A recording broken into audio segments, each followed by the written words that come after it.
Wasu'ila Ahmad bin Hadruwai an ayyil amal afdal.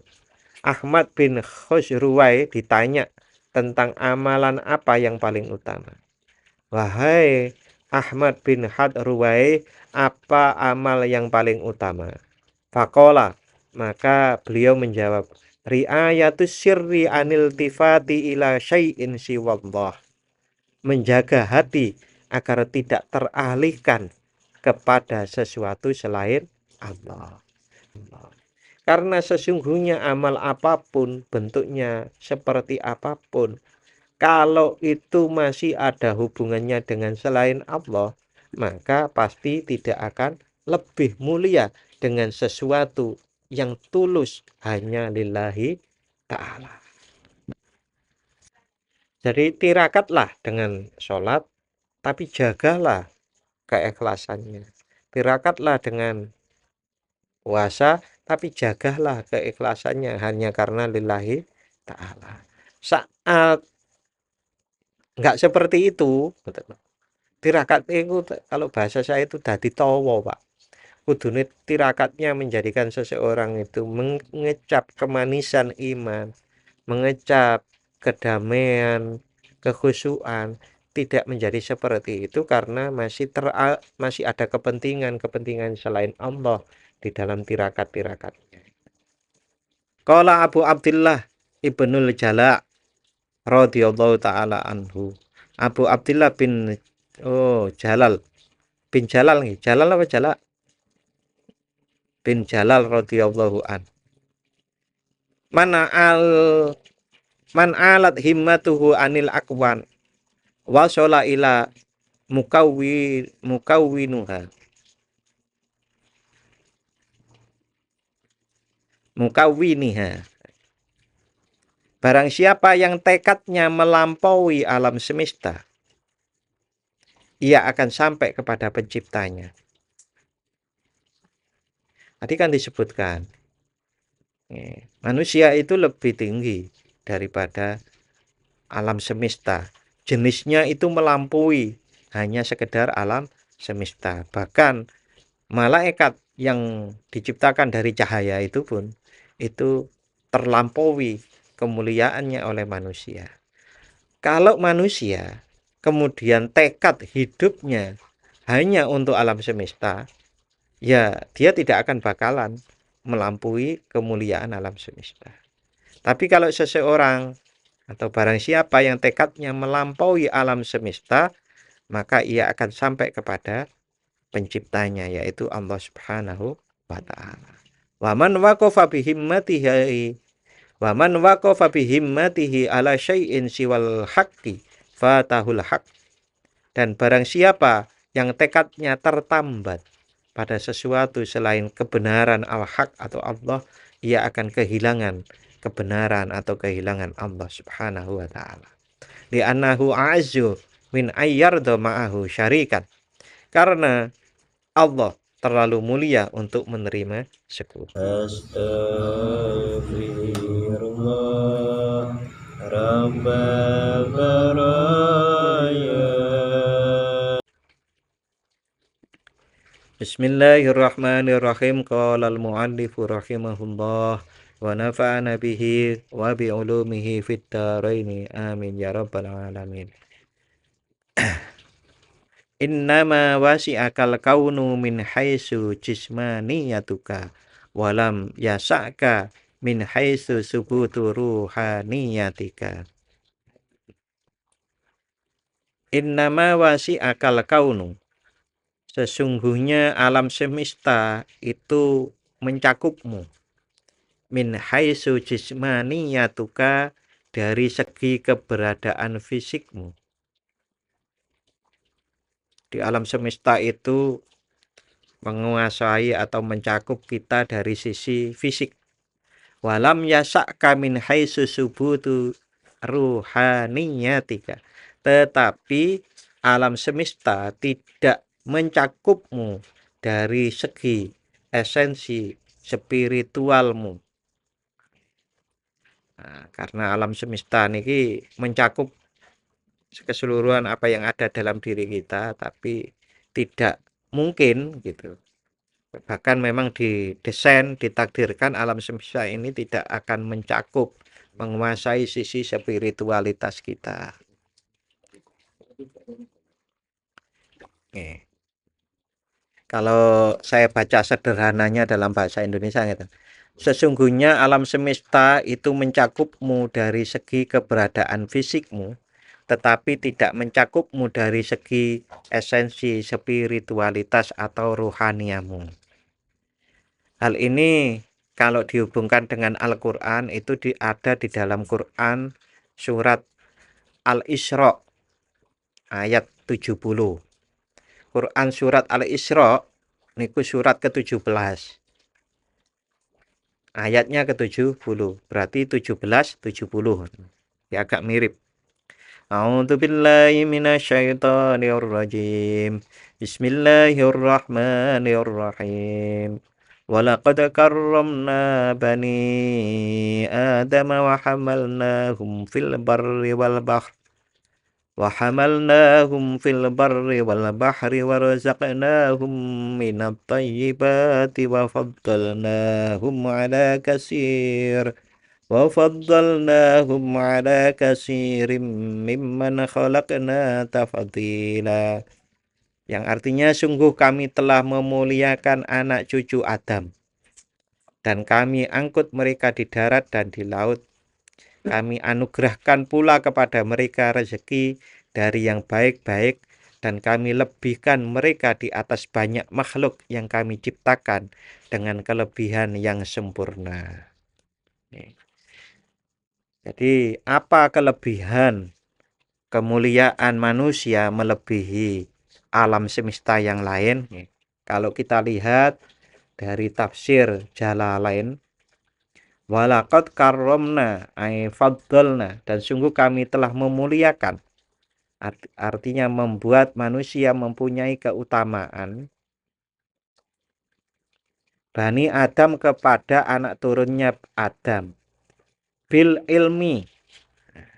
Manusia itu dimuliakan oleh Allah melebihi makhluk-makhluk yang lain bil ilmi, dengan karena bisa berilmu dengan ilmu. Jadi kalau diambil sederhananya, anak turun Nabi Adam itu lebih mulia dari makhluk lainnya kalau punya ilmu. Yang kedua, wanutki dan kemampuan berbicara. Kemampuan berbicara itu ada hubungannya dengan kemampuan berilmu. Karena orang itu kalau berilmu menggunakan kemampuan bahasanya. Jadi semakin banyak seseorang itu punya bahasa atau disebut poligot, mempunyai kemampuan berbicara berbagai macam bahasa, itu biasanya ilmunya lebih banyak. Nah, ada juga yang namanya bahasa matematika. Bahasa matematika itu juga diantaranya yang menyebabkan seseorang mempunyai kelebihan ilmu yang lebih tinggi daripada yang lain. Kok bisa? Karena matematika niku mempunyai objektivitas, akurasi yang sangat tinggi.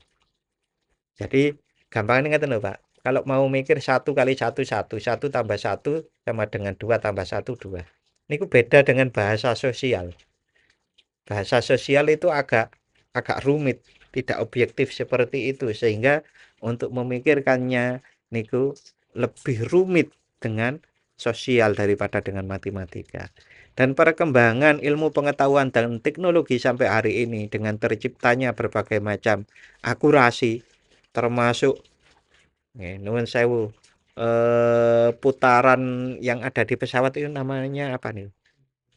Baling-baling ini kan buanternya banget tuh itu.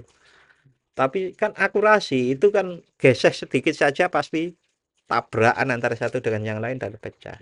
Dan ngitungnya matematika. Dari matematika. Termasuk manusia buat bom gitu. Buat energi yang bisa dimanfaatkan menjadi listrik dan seterusnya niku dari matematika. Nah, itu diantara kemuliaan manusia daripada makhluk-makhluk yang lainnya adalah karena ilmu pengetahuan.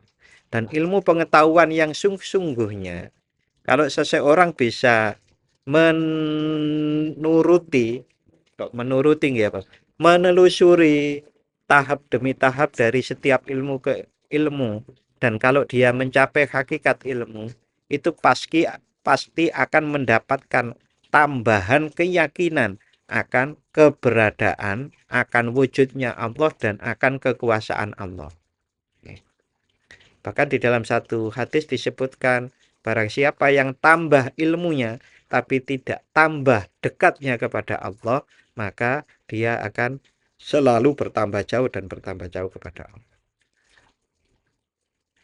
Karena ilmu yang tidak bisa mengajak, bukan ilmunya yang tidak bisa, karena ilmu yang tidak dituruti oleh pemiliknya untuk mendekatkan diri pada Allah, biasanya dan itu akan membuat kesombongan. Kesombongan orang berilmu itu. Sehingga menyebabkan ia lebih jauh dari Allah. Ya, yang pertama tadi bil ilmi wan nutqi wa tidalil khalqi wa ghairi dzalik.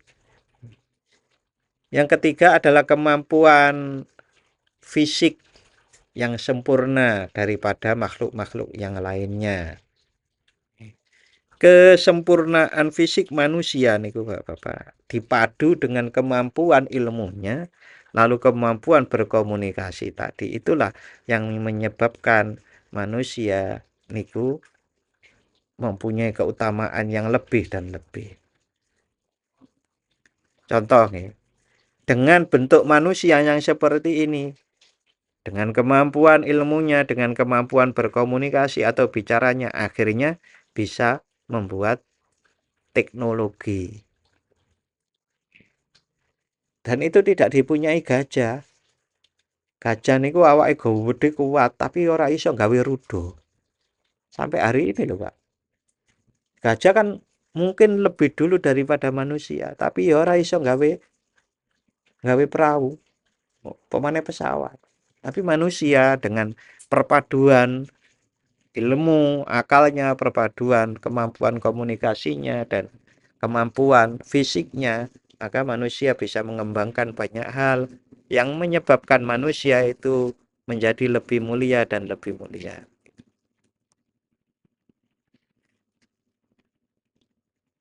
Di antaranya juga yang lain, karena manusia itu diberi akal untuk berpikir lalu berilmu tadi.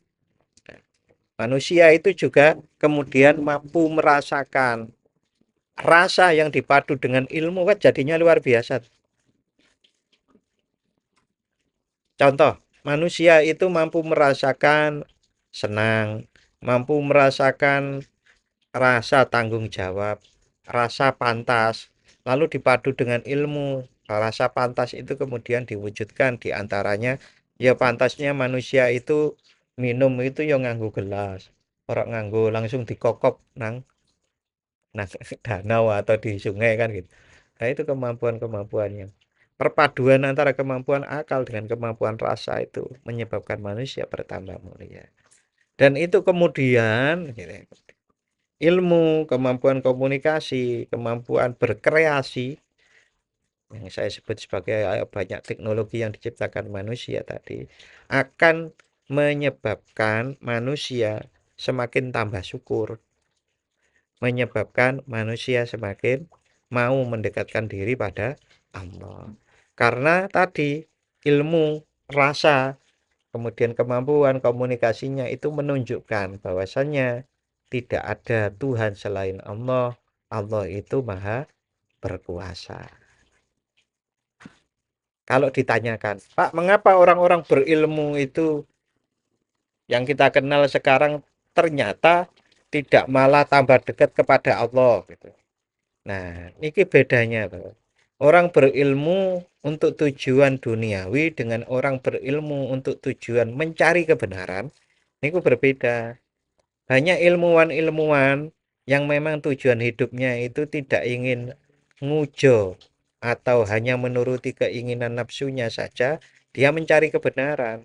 Dan kalau dia mencari kebenaran, ditunjukkan oleh Allah, dan itu terbukti. Ada ilmuwan matematika yang namanya Jeffrey Lang, ada yang namanya ilmuwan embriologi, ilmuwan kelautan, ilmuwan yang meriksa jasadnya Fir'aun itu. Nah, itu kan karena pencari kebenaran, ya mereka ditunjukkan oleh Allah kebenaran itu, dan kemudian mereka masuk Islam. Dan Islamnya ya lebih bagus karena dasarnya lebih bagus, maksudnya karena didasari oleh akal pikiran yang bentuknya namanya ilmu itu. Dan ini masih dari tafsir Jalalain disebutkan, wa minhu toharatuhum ba'dal mauti, dan salah satu keistimewaan manusia itu adalah bangkainya itu suci. Walaupun gitu, kalau kata Pak Farid yang berpengalaman, Pak Farid itu berpengalaman mulai dari sebelum dimakamkan sampai memakamkan kan Pak Farid juga penggali kubur juga. Nah, ini kan memang katanya lebih apa nggih, baunya lebih gak enak ya Pak Farid ya daripada bangkai bangkai hewan gitu. Tetapi manusia itu dimuliakan oleh Allah, di antaranya menurut tafsir Jalalain ini adalah bangkainya itu suci.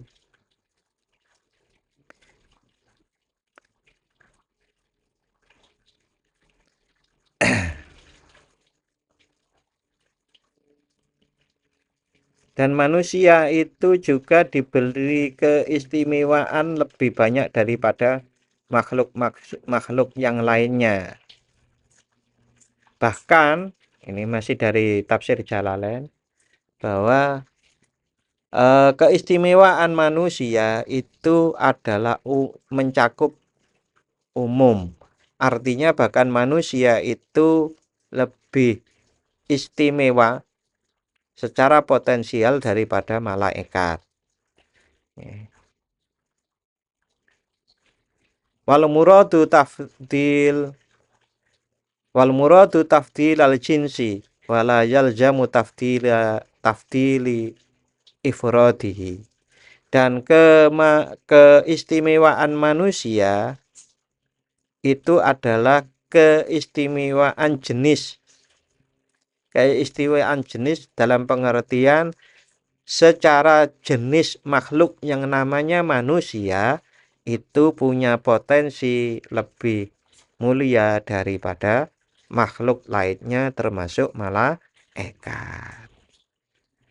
Tetapi wala yalzamu tafdili ifradihi, tapi tidak semua individu manusia lebih mulia daripada malaikat, kecuali para nabi, kecuali para rasul, dan para orang-orang kekasih-kekasih Allah.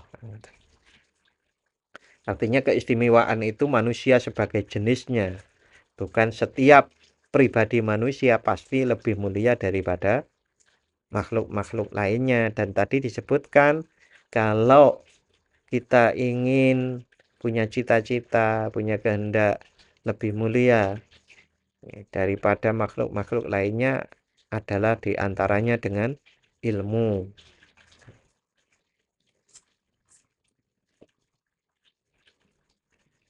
Innama wasi'akal kaunu.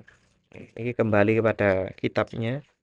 Innama wasi'akal kaunu, sesungguhnya alam ini dapat memuatmu min haitsu jismaniyatuka, dari sisi jasmanimu, liwujudil munasabah wal mujanasah, karena ada kesesuaian dan kesamaan sifat antara tubuhmu dan dunia materi ini. Kita kan sering mendengar kalau pas apa kayak film Avatar, tanah, air, angin, api, ya itu memang manusia juga terbentuk dari itu semuanya. Di dalam diri manusia itu kan ada apinya tuh, Pak.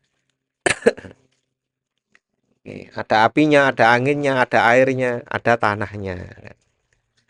Nah, Artinya antara jasmani manusia dengan fisik dunia ini ada kesamaan sifat. Wa wasi'ahu laka, dan alam ini memuat menjadi cukup untukmu. Bi'tibari ma dzakarnahu, dalam pengertian yang disebutkan tadi. Innama huwa biktifa'ika bihi. Engkau sesungguhnya tercukupi dengan alam semesta. Wa qadai autari kaminhu, dan karena eh,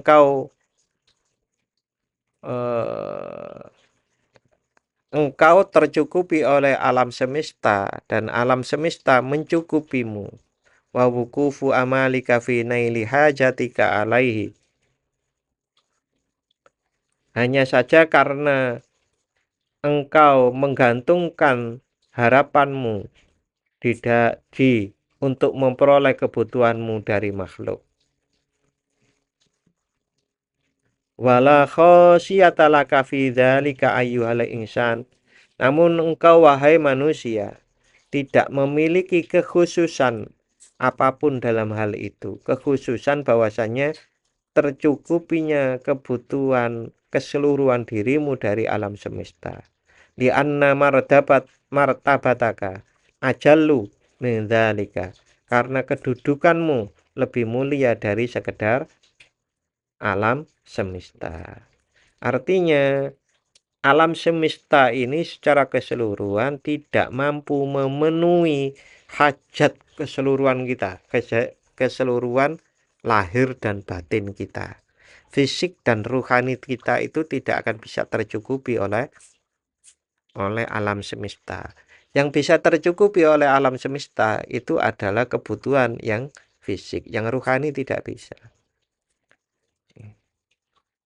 Wa innama lam yasa'ka min haitsu subutu ruhaniyatika.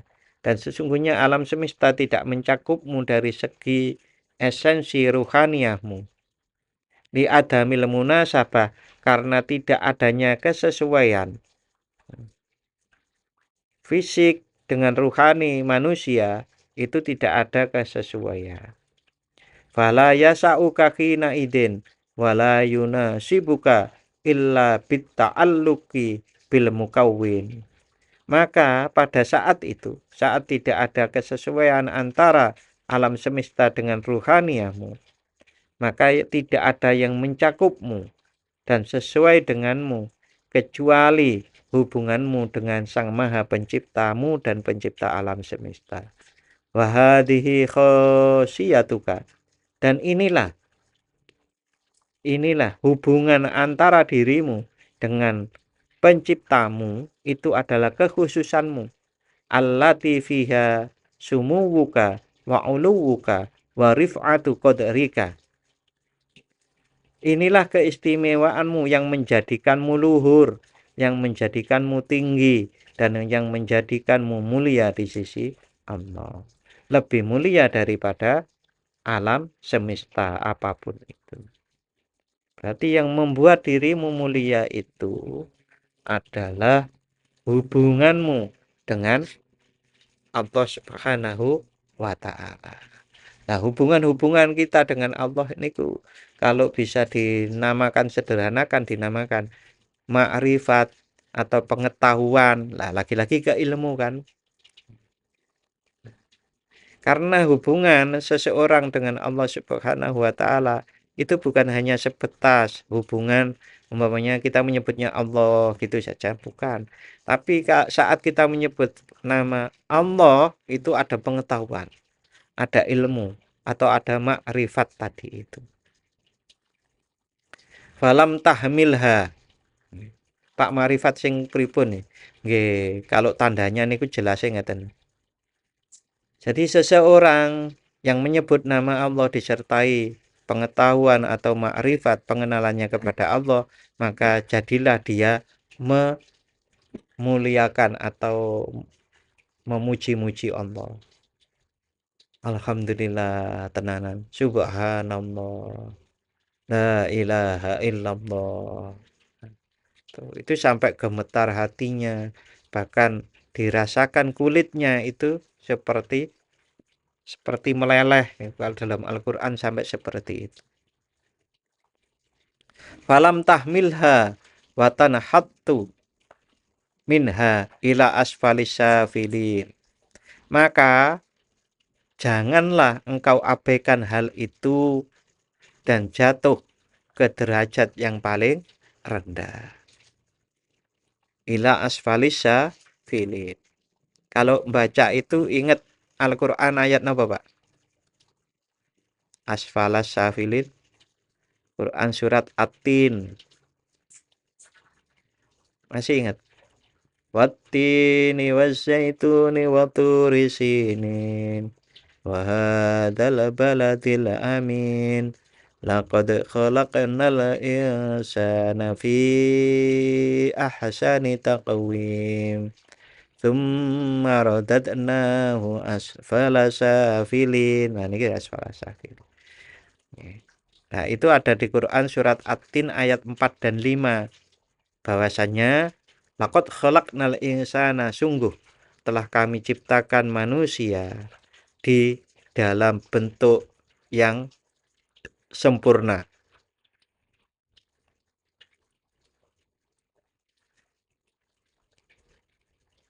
Nah, kalau dari tafsir, ini saya kutipkan dari tafsir Al-Qurtubi.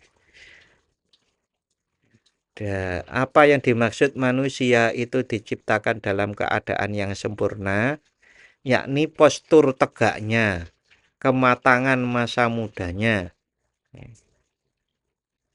Sebab Allah menciptakan segala sesuatu dalam keadaan menunduk, namun manusia diciptakan dalam bentuk tegak.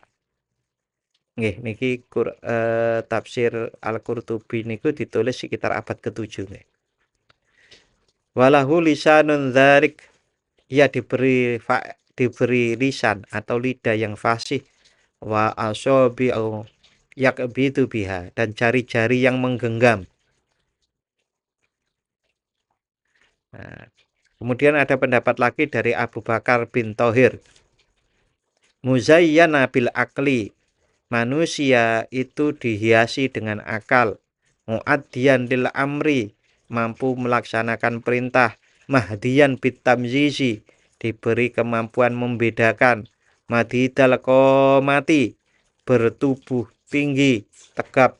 Yatana walu ma'kulahu biyadi, dan dapat meraih makanannya dengan tangannya.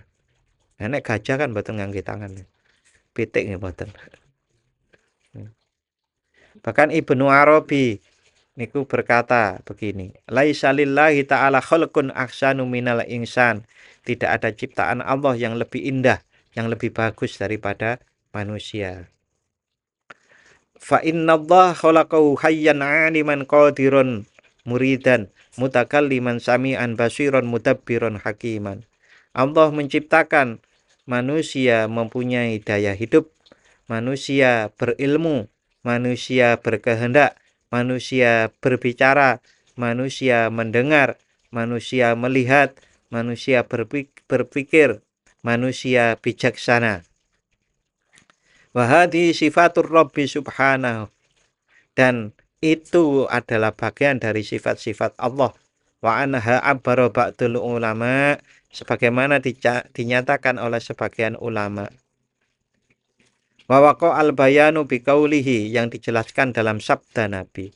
Innallaha khalaqa Adam ala suratihi, sesungguhnya Allah menciptakan Adam atas citranya. Tadi kan disebut manusia punya kehendak. Allah niku kan maha berkehendak. Manusia itu bisa bertindak bijaksana. Allah maha bijaksana. Nah, di sini disebutkan sesungguhnya Allah menciptakan Adam atas citranya. Wa fi riwayatin, dalam riwayat yang lain, ala suratir rahman.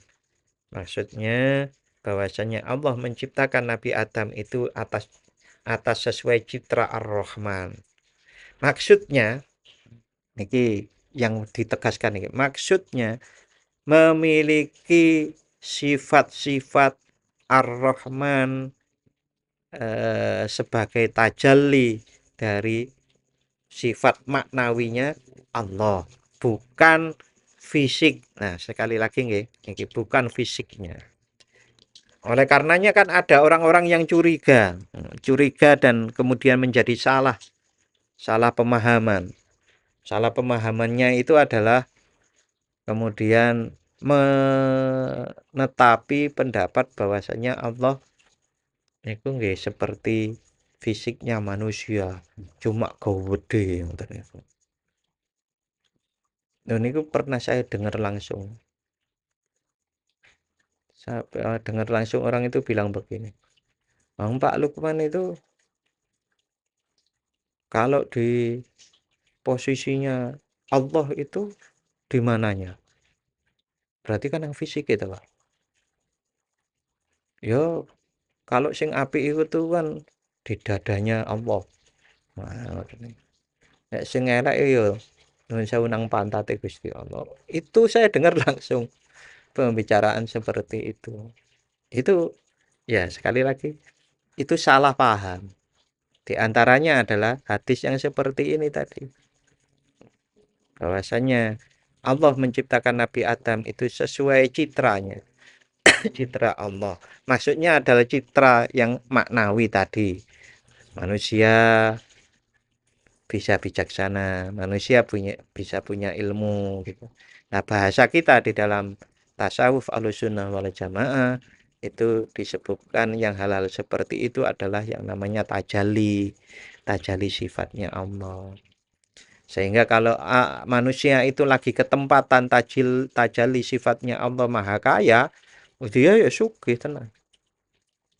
Kalau ketempatan tajalli sifat Allah itu yang maha pinter gitu sehingga dia ketempatan pinter sebagian kecil dari maha pintarnya Allah ya pintar tenan. Itu tajalli sifat. Manusia juga bisa berkreasi, mencipta, gawe kursi dan seterusnya, gawe onde-onde ya bisa. Nah, itu kan bagian dari tajalli sifat Allah, Allah yang maha berbuat atau af'alullah. Itu tajalli namanya.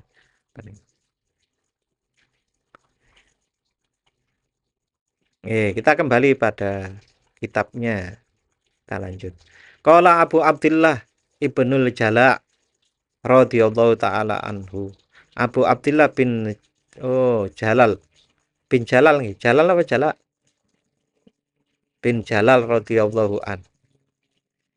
Mana al man alat himmatuhu anil akwan wa shola ila mukawwinuha mukawwiniha. Barang siapa yang tekadnya melampaui alam semesta, ia akan sampai kepada penciptanya.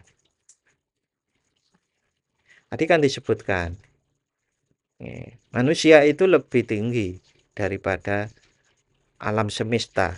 Jenisnya itu melampaui hanya sekedar alam semesta. Bahkan malaikat yang diciptakan dari cahaya itu pun itu terlampaui kemuliaannya oleh manusia. Kalau manusia kemudian tekad hidupnya hanya untuk alam semesta, ya dia tidak akan bakalan melampaui kemuliaan alam semesta. Tapi kalau seseorang atau barang siapa yang tekadnya melampaui alam semesta, maka ia akan sampai kepada penciptanya, yaitu Allah Subhanahu wa ta'ala. Wa man waqafa bihimmatihi ala syai'in siwal haqqi fatahul haq. Dan barang siapa yang tekadnya tertambat pada sesuatu selain kebenaran al-haq atau Allah, ia akan kehilangan kebenaran atau kehilangan Allah Subhanahu wa ta'ala. Li'annahu a'azzu min ayyarda ma'ahu syarikan. Karena Allah terlalu mulia untuk menerima sekutu. Sebetulnya kan kemarin atau beberapa minggu yang lalu kan saya sampaikan begini bahasanya. bahwa manusia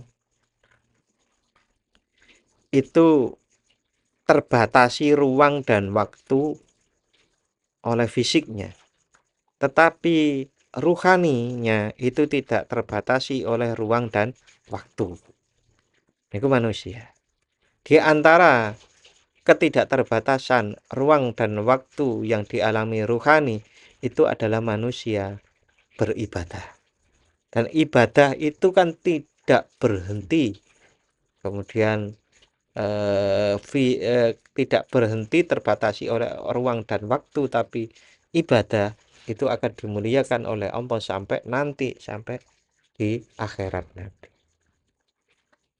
Wasu'ila Ahmad bin Hadruwai an ayyil amal afdal. Ahmad bin Khosruwai ditanya tentang amalan apa yang paling utama. Wahai Ahmad bin Hadruwai, apa amal yang paling utama? Faqala, maka beliau menjawab, ri'ayatus sirri anil tifati ila syai'in siwallah. Menjaga hati agar tidak teralihkan kepada sesuatu selain Allah. Jarang toh Pak jenengan dengar ini. Ayul amal afdol, amal yang utama adalah yang bermanfaat bagi manusia, umpamanya gitu kan. Tapi ini jawabannya menarik. Amal apa yang paling utama? Amal yang paling utama adalah menjaga hati, menjaga sir agar tidak teralihkan kepada sesuatu selain Allah. Karena sesungguhnya amal apapun, bentuknya seperti apapun, kalau itu masih ada hubungannya dengan selain Allah, maka pasti tidak akan lebih mulia dengan sesuatu yang tulus hanya lillahi ta'ala. Karenanya ada pertanyaan kan begini. Jenengan niku tirakate napa? Poso, salat, sedekah, sabar, umpamanya begitu. Niku tirakat kula ngoten niku. Tirakat kula niku salat, bendina salat. Niku sae. Tapi baik salat, baik puasa, baik sedekah, semuanya itu akan menjadi kalah nilainya hanya dengan sesuatu yang betul-betul ikhlas kepada Allah. Sesuatu yang tidak ikhlas betul-betul karena Allah atau teralihkan dengan kepentingan alam semesta selain Allah tadi, maka akan menjadi turun derajatnya.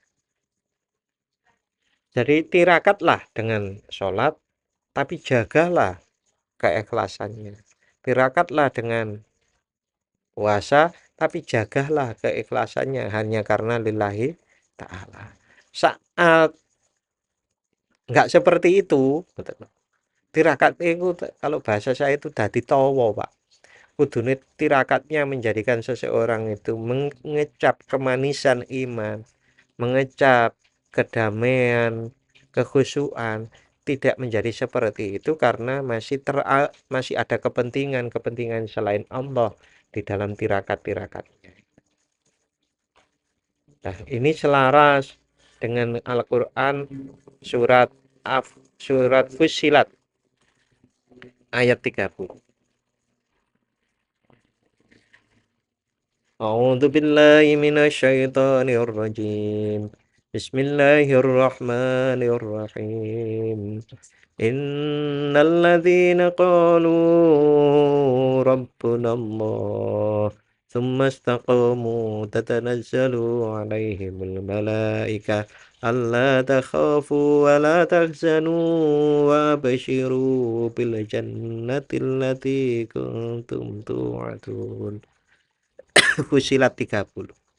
Sesungguhnya orang-orang yang berkata Tuhan kami adalah Allah. Makna perkataan Tuhan kami adalah Allah niku dalam sekali loh Pak. Niku kan sama dengan tidak ada Tuhan selain Allah atau la ilaha illallah. Niku kan dalam banget maknanya. Kurang dalam pripun. Wong misinya para nabi, para rasul sejak Nabi Adam sampai Nabi Muhammad niku lho misinya nggih la ilaha illallah niku. Giliran manusia, umat-umat ini mendapat godaan, lalu kemudian menyimpang dari la ilaha illallah, diturunkan nabi baru untuk mengingatkan lagi. Nah, Rabbunallah niku sama dengan la ilaha illallah. Nah, sumastaqomu, kemudian istiqomah. Istiqomah apa? Bukan istiqomah yang kita kenal-kenal seperti itu nggih. Istiqomah untuk tetap Rabbunallah. Jadi salat niku nggih Rabbunallah, puasa nggih Rabbunallah, tirakat apa saja niku dijaga Rabbunallahnya. Jangan keseret-seret yang lain. Nggih cobaannya kata Pak. Giliran seseorang itu mencoba untuk istiqomah Rabbunallah. Oh yang dilala duitnya lo kurang, wah entek, wah kan. Terus giliran qaulu Rabbunallah gitu. Nah, malah diejeki temennya, diejek orang, diremehkan orang. Gua anti wiritane niate sing biasa Rabbunallah. Saya niku wiritan karena memang mengakui engkau adalah Tuhanku ya Allah, aku hambamu. Gua anti digawe nyerang sing ngejek bentuk iki sih macam-macam lah ngoten. Poso sing awale ikhlas-ikhlas karena duit entek malah ditransaksikan. Jadi poso sedina ditransaksike emas sak kilo itu kan ya mek titik to jane kan. Janjane lho Pak. Wong la ilaha illallah sing ikhlas niku. Niku kan lebih mulia daripada dunia seisinya. Niku gudone akeh. Nah, memang gudo niku memang dalam rangka untuk membuktikan, menguji nggih ibaratnya. Kok ambu mbako Aceh iki.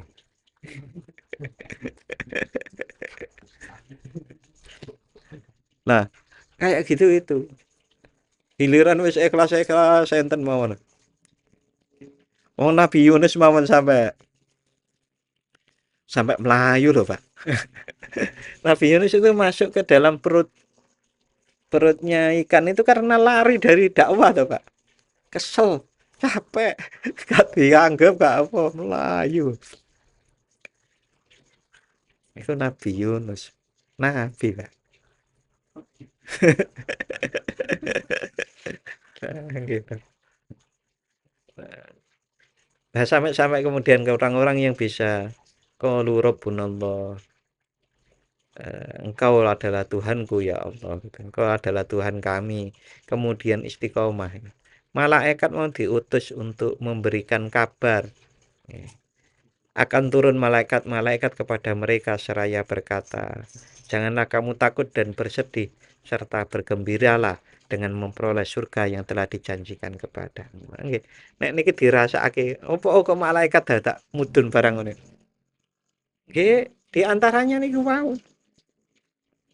Kapan pertolongan Allah itu turun kan ngoten to. Saking capeknya. Seperti Nabi Yunus sampai malaikat didukke. Sabar, sabar, sabar. Ora suwi, ora suwi.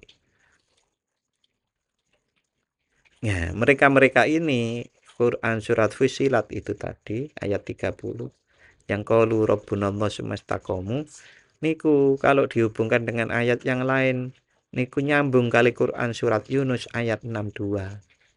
Nih, tentang wali niku. Ala inna awliya Allahi la khaufun alaihim wa la hum yahzanun. Ketahuilah bahwa sesungguhnya bagi para wali Allah itu tidak ada rasa takut yang menimpa mereka dan mereka pun tidak bersedih. Itu hikmah yang ke-212 bagian pertama. Nah, ini kelanjutannya yang al-kainu fil kaun walam tuftah lahu mayadinul huyub. Itu insyaallah 212 bagian kedua akan kita kaji insyaallah minggu depan. Mudah-mudahan kita sehat semuanya, amin ya rabbal alamin. Kita akhiri untuk malam hari ini. Bismillahirrahmanirrahim. Allahumma inni astaudiuka ma 'allamtanihi fardudhu ilayya inda hajati ilaihi wa la tungsinihi ya rabbal alamin. Matur nuwun dan mohon maaf apabila ada khilaf. Assalamualaikum warahmatullahi wabarakatuh.